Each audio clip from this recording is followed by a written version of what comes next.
हुसैन ने करबला में अपना सर दे दिया, मगर अपना घर दे दिया, मगर मियां यजीद जो कि शराबी था उसके हाथ पे बेअत, बोले उसके हाथ पे बेअत नहीं की। हुसैन का सर कट गया, हुसैन शहीद हो गए। मैं करबला का वाकया बयान करने नहीं आया, मगर अगर कभी फिर आऊंगा तो करबला पर बात मैं कर सकता हूं, मगर आज मेरे मौजू में ना वक्त में है, वक्त है ना मेरा मौजू इस तरह का है, मगर इतनी बात जरूर कहूंगा कि हुसैन के पैगाम को आम करने का वक्त है। हुसैन ने सर दे दिया, मगर यजीद के आगे हाथ न दिया। हुसैन इब्ने अली है, करबला का मैदान है, हुसैन करबला के मैदान में। इमाम अली मकाम रदी अल्लाह तआला की एक बात बता के अपनी बात को खत्म करता हूं। इमाम अली मकाम रदी अल्लाह तआला अन्हु आखिरी बस रह गए, सारे लाशें उठा चुके हैं, अकेले गए हैं मैदान में।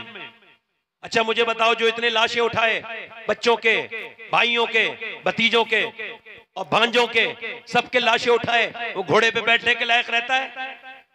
72 घंटे का भूखा प्यासा, नबी का नवासा, आप घोड़े पर बैठे हैं, घोड़े पे बैठ के मैदान में गए हैं, मैदान में जाके जब तकरीर की है, अब जरा गौर करें, अल्लाह फरमाता है वलनबलुवन्नकुम बिशैइन मिनल खौफि वल जुइ व नक्सिम मिनल अम्वालि वल अनफुसि वस समरात वबश्शिरिस साबिरीन। मैं तुम्हें आजमाऊंगा,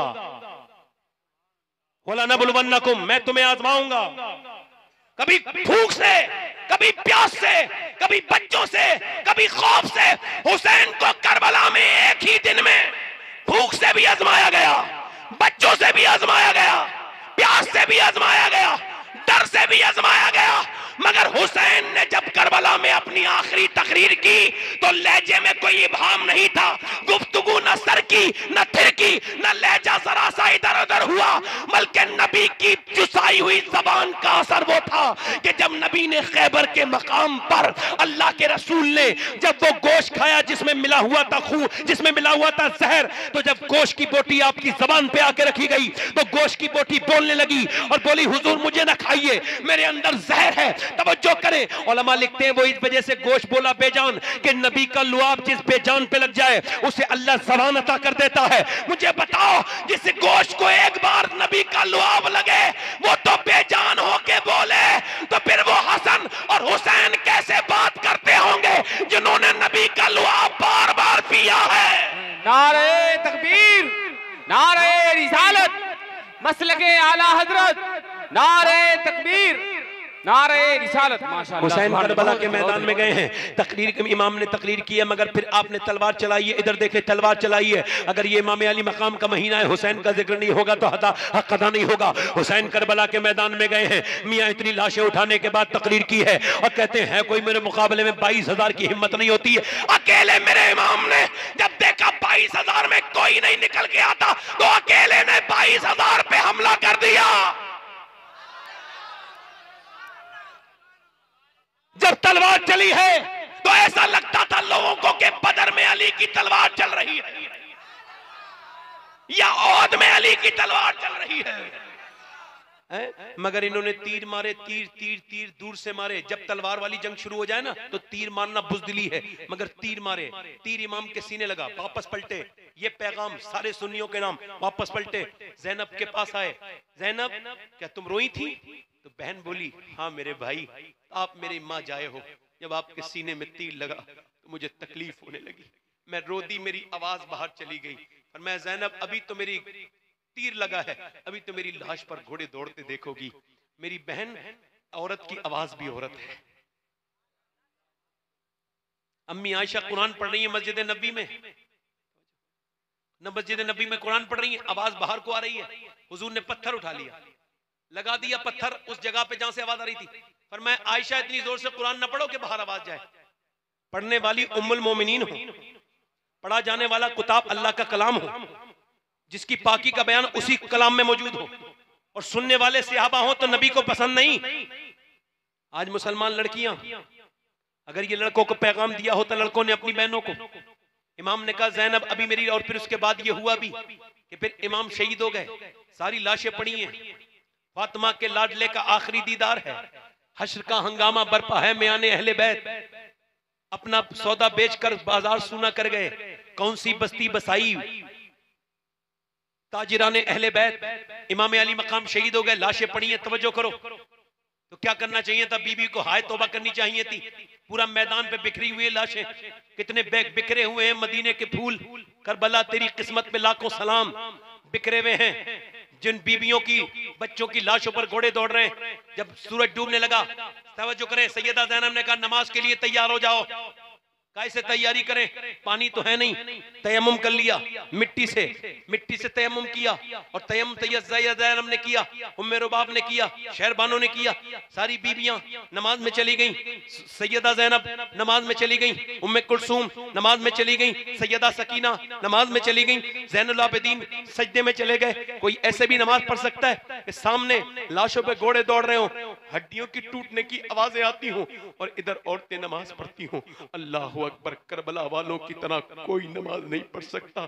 हम तो पंखों में नमाज नहीं पढ़ते, इतने बेगैरत हैं। क्या जवाब दोगे हुसैन को जिसने 72 घंटे भूखा प्यासा रहा, मगर गया तो सजदे में गया था। उसके बच्चे सजदा कर रहे हैं, उसकी बेटी छोटी सजदा कर रही है, बाप का जनाजा, बाप का सर नेज़े पर है, मगर उम्मे कुलसूम सजदा कर रही है। इधर देखो सकीना सजदा कर रही है। मेरी बहनों तुम कब सजदे करोगी बताओ? मेरी बेटियों तुम कब सजदे करोगी? मेरे भाइयों तुम कब सजदे करोगे? ये करबला का पैगाम अपने दिलों पर लिख करके ले जाओ। ऐ मेरे भाइयों, अपना करबला का पैगाम ये दिलों पर लिख करके ले जाओ। अपने दिल में ये बात बांध करके ले जाओ कि आज के बाद कुछ भी छूटे। रात का वक्त है, सैयदा ज़ैनब फरमाती है, रात को मैं जनाजों की जितनी भी लाशें थी सबकी मैं रखवाली कर रही थी कि अचानक मेरी आंख लग गई। मैंने देखा एक घोड़ा आ रहा है, घोड़ा आंख मैंने ख्वाब में देखा, घोड़े पर सवार आ रहा है। मैंने कहा घोड़सवार इधर घोड़ा ना लाओ, मेरे भाइयों, मेरे भतीजे, मेरे बच्चों की लाशों पर घोड़ा न चढ़ाना। कहती उन्होंने घोड़ा रोका और अपने चेहरे से नकाब हटाया तो मैंने देखा मेरे बाबा अली थे। मैंने कहा बाबा आप अब आए हैं, सारे शहीद हो गए, आपके भती, आपके पोते, आपके नवासे सब शहीद हो गए। तो मेरे बाबा ने कहा मेरी ज़ैनब में यहीं पे था। सुबह को जब ज़ैनब का वो निकला, जब सैयदा ज़ैनब का वो निकला काफिला, तो एक आदमी ने ऐसे करके चादर पे हाथ डाल के खींचा। क्या वो मुसलमान का हाथ हो सकता है जो नबी की बेटी की चादर पे चला जाए? मगर जब चादर पे खींचा तो मदीने की तरफ मुंह कर लिया। कह लगी अब नाना जान, मेरा भाई शहीद हुआ, मैं पर्दे में थी, मेरे बेटे, मेरे भतीजे शहीद हुए, मैं पर्दे में थी, लाशों पे घोड़े दौड़ते हुए देखे, मैं पर्दे में थी, मगर अब तो मेरी चादर छीन ली गई है, मैंने बालों से पर्दा कर ली है। आप मुझसे नाराज मत होना मेरे नाना, आप मुझसे नाराज। फिर मौला अली की तरफ, नजफ की तरफ मुंह करके बोली, नाना, अब्बा, मेरे बाबा अली में वही ज़ैनब हूँ। मदीने में चलती थी तो आप फरमाते थे हसन हुसैन जाओ मेरी बेटी के पाँव के निशान मिटा के आओ। मैं नहीं चाहता कि मेरी ज़ैनब के पाँव के निशान भी कोई देखे, मगर आज आपकी बेटी के सर से चादर छीन ली गई है। अल्लाहु अकबर। मेरी बेटी, मेरी बहनें सुनो, ये टाइट लिबास पहनने वाली सुने, ये बेपर्दा रहने वाली सुने, क्या जवाब देंगी क़यामत के दिन ज़ैनब को? इमाम ज़ैनुल आबिदीन कहते हैं मेरी फूफी 1400 किलोमीटर गई है कूफे से लेके दमिश्क तक, मगर एक दिन भी तहज्जुद की नमाज कज़ा नहीं हुई। अल्लाहु अकबर। कहते हैं फिर दमिश्क से मदीने तक 2400 किलोमीटर का सफर किया। इन तकरीबन 4000 किलोमीटर सफर ऊंट की पीठ पर बैठ के किया, मगर कभी तहज्जुद की नमाज भी कज़ा नहीं हुई। ओ मेरी बहनों, मेरी बेटियों, मेरे भाइयों, अल्लाहु अकबर। क्या जवाब दोगे? हुसैन इब्ने अली को क्या जवाब दोगे? करबला के दूल्हा को क्या जवाब दोगे? ये तुम्हारी तन्हाइयां कभी चेक करो, अपने मोबाइल चेक करना, इसके अंदर गंदी हिस्ट्री चेक करना। तुमने कितनी फिल्में देखी हैं, तुमने फेसबुक पे कितने ड्रामे देखे हैं? कभी सोचा कि गंदा देखना कितना बुरा है? आंखों का देखना आंखों का जिना है, कानों से सुनना गंदी बात कानों का जिना है। मेरे आका फरमाते जिसने गैर औरत को अपने हाथ से छुआ, मेरे आका फरमाते उसने जहन्नम का अंगारा छू लिया। मेरे आका करीम फरमाते हैं, सुनो, आप सुनो मेरी बात, कुत्ता अगर जो है वो कुत्ता भीग जाए तो फिर कुत्ता नापाक हो जाता है, मगर सुअर अगर ना भी भीगे तब भी नापाक होता है। मेरे आका फरमाते हैं जिसका जिस्म गैर औरत से लगा, गैर महरम से, वो इससे भी बुरा है कि सुअर से लग गया हो, इससे भी बुरा है कि सुअर से लग गया हो। अल्लाहु अकबर। जरा लोग कहते हैं करबला में नेज़े पे हुसैन ने कुरान पढ़ के चढ़ के कुरान पढ़ दिया। मेरी तरफ तवज्जो करें। मौला कायनात मौला अली फरमाते हैं मैं अपने घर में आया, कहते हैं मैं अपने घर में आया 15 दिन के बाद। कितने दिन के बाद? बोलो बोलो, 15 दिन के बाद।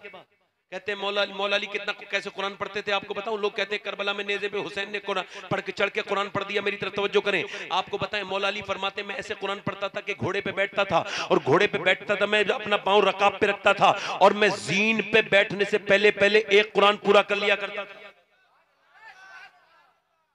और इस बात को अशरफ अली थानवी ने भी लिखा है। आप समझ रहे बात को नहीं?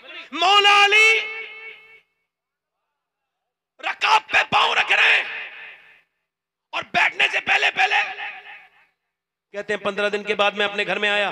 कितने दिन के बाद? कहते हैं मेरी बीवी ने मेरा दरवाजा खोला।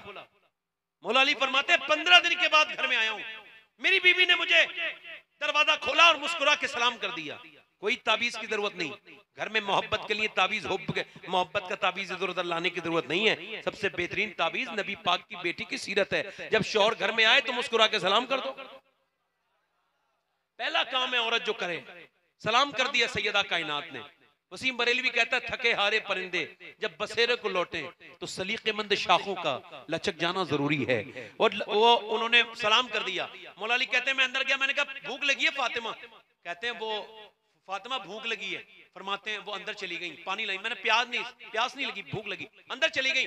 मैंने कहा खाना, कोई आवाज नहीं आई। फिर आवाज दी खाना, फिर कोई आवाज नहीं आई। कहते हैं मैंने कई मरतबे आवाज दी तो अंदर सुनोने की आवाज आई। मैं अंदर जाके देखा तो दोनों आलम के मालिक और मुख्तार की बेटी फटी हुई चादर में बैठी हुई रो रही है। मैंने पूछा सैयदा आप क्यों रोती हैं, क्या बात है? कह लगी मुझे बड़ा अफसोस है कि आपको खाना नहीं दे पा रही हूँ। कहा क्यों? कहा जब आप घर से गए थे 7 दिन का या 8 दिन का फाका था, आज घर में आए हैं तो काफी दिन हो गए हैं, हमारे घर में कुछ बना नहीं है, आपके दोनों बच्चे भी भूखे हैं। अल्लाह अकबर, खजूर की गुठलियां चूस चूस के सो गए हैं। अल्लाह अकबर। कहती है फिर मौला अली कहते हैं फिर फातिमा और ज्यादा रोई और कहने लगी और रोई। मैंने कहा क्या हुआ फातिमा? कहने लगी मेरे अब्बा के घर में 16 दिन से चूल्हा नहीं जला है, मेरे अब्बा के घर में। मौला अली कहते मैं थका हुआ आया था मगर फिर मजदूरी करने बाग में चला गया, अपने नबी के लिए मैं लेके आऊंगा कुछ। कहते मैंने बाग वाले से कहा कुछ मुझे मिलेगी मजदूरी करने के लिए कोई काम? कहा तुम पानी निकालो। कहते बड़ी डोल बड़ी रस्सी, मैंने पानी निकाला, 3 डोल में थक गया, थक के निढाल होके बैठ गया। फिर सोचा नहीं हुजूर को लेके जाऊंगा। कहते सुबह से लेके शाम तक 17 डोल निकाली और 17 अजबा खजूरें हुजूर की बारगाह में लेके गया, मेरे नबी की बारगाह में पेश किया। हुजूर की ने कहा अली आ गया? मैंने कहा हाँ या रसूल अल्लाह आ गया। सरकार ने कब से? मैंने कहा हुजूर ये खजूरें। कहा तेरे बच्चे तेरी बीबी भी तो भूखी है। मैंने कहा हुजूर मैं जो बच्चों से ज्यादा आपसे मोहब्बत है या रसूल अल्लाह आपसे प्यार करता हूँ। मेरे नबी ने दोनों हाथ उठाए, दुआ की ऐ अल्लाह मैं अली से राजी हूँ, तू भी इससे राजी हो जा। फिर कहते हैं मौला अली मौलाए कायनात के मैं हुजूर बोले चल तेरे घर जाके खाते हैं। कहते हैं मेरे घर गए और फिर खजूर हसन को दी, फिर हुसैन को दी। अल्लाह अकबर। कहते हैं नाना निकाल के देते थे खजूर का गुठली अंदर से देते थे नवासे को। कहते हैं नवासा लेते खाते थे। मैंने आपको बताऊं मैं इस बार मदीने शरीफ में था, मैंने अपनी आंखों से देखा हुजूर ने मेरे आका करीम हर रमजान में हर अफ्तारी में 5-5 लाख लोगों को अपने दस्तरखान में एक दिन में खिलाते हैं। मगर मेरे नबी ने अपने पेट से पत्थर बांधे थे, अल्लाह के रसूल अपने पेट से पत्थर बांधते थे। अल्लाह अकबर। खाते हैं तेरे दर का, पीते हैं तेरे दर का, पानी है तेरा पानी, दाना है तेरा दाना। जिस नबी ने हमारे लिए दुआएं की पेट पे पत्थर बांध के। मौला अली फरमाते फिर नबी ने मेरी बीबी को देखा, फातिमा को चादर फटी हुई थी, अब्बा से चादर छुपाने लगी। फरमाया फातिमा चादर मत छुपाओ, ये चादर फटी हुई जरूर है मगर जन्नत की हर हूर ये दुआ करती है काश फातिमा की चादर मुझे सर पे रखने का मौका मिल जाए। इमाम हसन कहते हैं मैंने अपनी अम्मी को देखा, मेरी अम्मी के 7-7 दिन की भूखी होती थी मगर पूरी रात कुरान पढ़ती थी। मेरी माँ अपने हाथ से झाड़ू लगाती थी, कुएं से पानी भर के लाती थी, पूरी रात कुरान पढ़ती थी। अल्लाह अकबर। मौला अली कहते मेरी शादी हुई फातिमा के साथ। मैंने पूछा फातिमा ये बताएं आप कुरान कैसे पढ़ती हैं? मैं कुरान पढ़ता हूं तो रकाब पे पांव रखता हूं, तो फिर आप ज़ीन पे बैठने से पहले एक कुरान पूरा कर लेता हूं, आप कैसे कुरान पढ़ती हैं? तो फातिमा कहने लगी मेरे सरताज अपने अब्बा की बरकत से मैं चक्की चलाती हूं, चक्की में दाने डालती हूं, एक राउंड पूरा नहीं होता कि फातिमा का कुरान पूरा हो जाता है।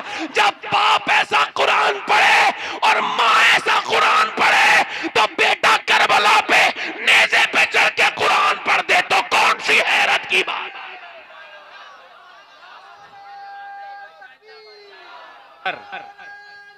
या रसूल अल्लाह।